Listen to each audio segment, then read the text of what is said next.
एक धूप भरी योगा डे की सुबह मिंकी नाम की बिल्ली ने योग करने की ठानी। सबसे पहले उसने वृक्षासन किया, एक पैर पर खड़ी होकर बिल्कुल स्थिर। फिर आई कैट काउ पोज, अपनी रीढ़ को बड़ी सुंदरता से आगे पीछे मोड़ते हुए। भुजंगासन में उसने अपने सीने को ऊपर उठाया जैसे कोई नागिन हो। फिर खड़ी हुई ताड़ासन में सीधी और मजबूत जैसे कोई पहाड़। और अंत में लेट गई शवासन में गहरी शांति में डूबी हुई। मिंकी का योग देखकर मोहल्ले के सारे जानवर भी योग करने आ गए। ये योग दिवस मिंकी की वजह से बन गया एकदम शानदार। एक गर्मी के दिन एक प्यासी बिल्ली पानी की तलाश में इधर उधर भटक रही थी।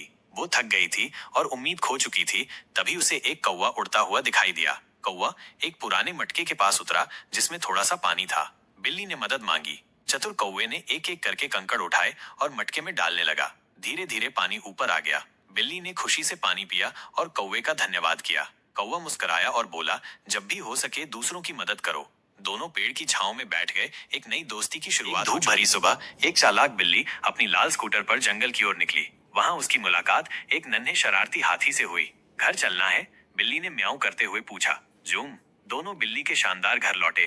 बिल्ली ने हाथी को अपने बड़े स्विमिंग पूल में झाग भरा स्नान कराया और रसीले गन्ने खिलाए। तभी धड़ाम, हाथी का पापा आया चिंतित। लेकिन जब उसने अपने बच्चे को खुश देखा, वो मुस्कुराया, पूल में कूदा और मस्ती में शामिल हो गया। अब बिल्ली की पूल पार्टी में दो खास मेहमान थे और ढेर सारे गन्ने।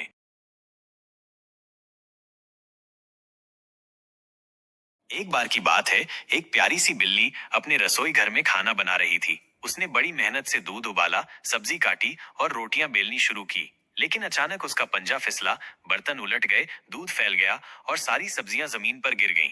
रोटियां भी जल गईं। सारा रसोई घर गंदा और बिखरा हुआ हो गया। बिल्ली उदास होकर कोने में बैठ गई। उसकी आंखों में आंसू आ गए।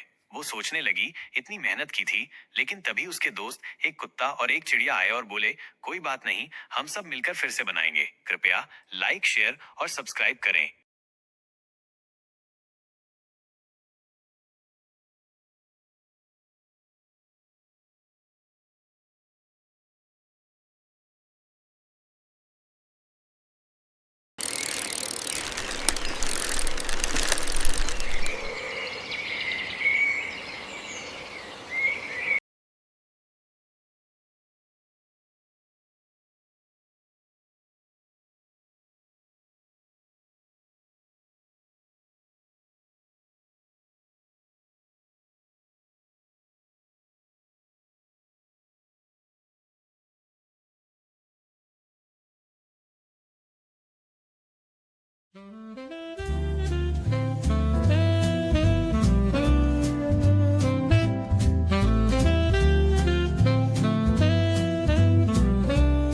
मिलिए मोमो से, एक मोटा बड़ा सुस्त सा बिल्ली जिसे चाहिए सिर्फ दूध।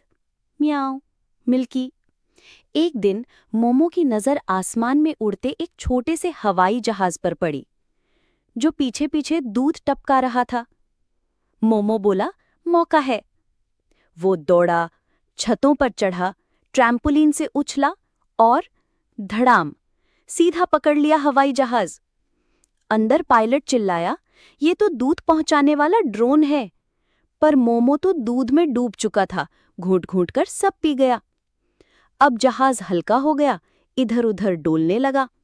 मोमो धीरे धीरे नीचे गिरा, पेट ऐसे फूला जैसे गुब्बारा। वो नीचे भूसे के ढेर पर गिरा, एक लंबी डकार ली और बोला, अब ये आसमान मेरा है। मू। अब कोई दूध वाला प्लेन मोमो के शहर से न गुजरे,